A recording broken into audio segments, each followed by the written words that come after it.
Welcome to Module 10, Communicating Your Plan.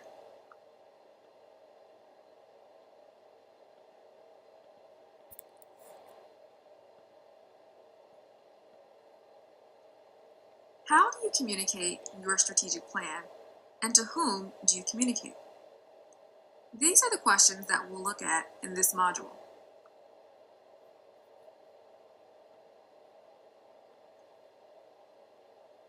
There are many people that you can communicate your strategic plan to once you have completed the process, but not all of your stakeholders will have the same type of information needs. So the first step in communicating your plan is to assess or determine your different stakeholders' needs.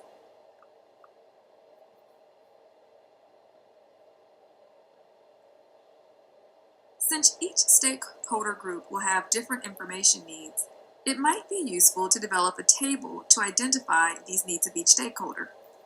In your table, you can identify who is the particular stakeholder group that you want to target, what information would this stakeholder group likely want to receive about the strategic plan, and how concerned is the stakeholder about your organization's plan.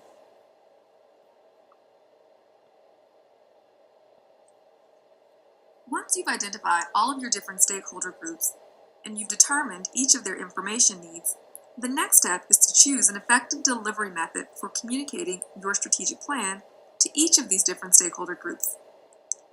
And you have many possible delivery options to do so, from static information like newsletters to dynamic information like interactive briefings.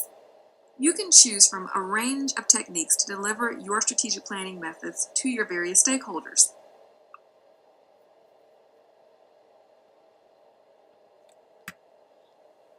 Take a look at the following figure. The more concerned your stakeholders are, and the more interested that they will be about the direction that your organization is headed, the more you'll likely want to change behavior of your stakeholder group. This means that the more interactive your communication with them should be. This chart gives you an idea of how you can move from more static information methods, such as just giving information, to more dynamic delivery methods.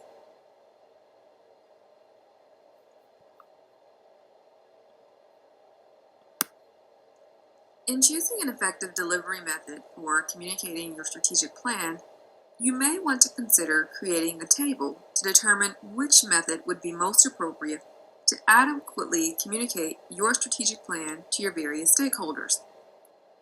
This one on your screen was developed by the Office for Victims of Crime. This allows you to determine the appropriate delivery method for each of your different stakeholder groups.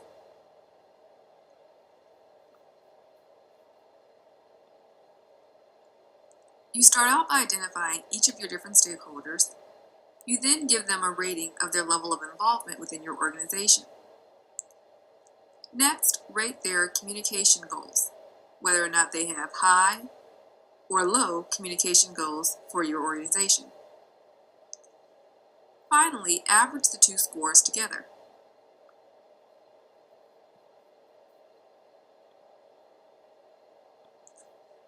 Now you're able to match your final rating to the delivery method that would be most useful for a particular stakeholder group.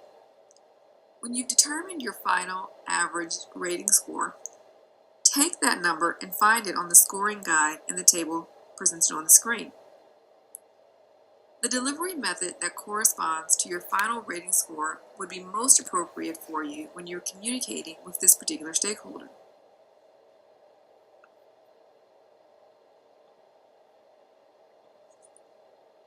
Once you've identified your stakeholders and selected some delivery methods to get your message out, then you'll need to create a communication plan.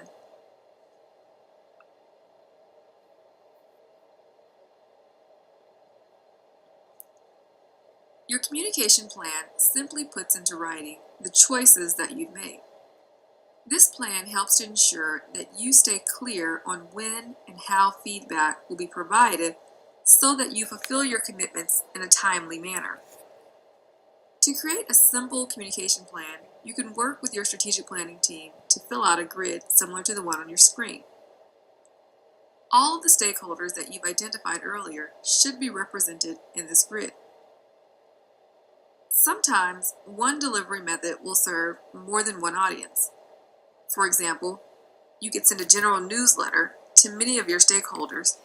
However, you should try to ensure that you address key stakeholders, and especially those who have major concerns about the strategic plan, with specific interactive delivery methods that suit their individual needs.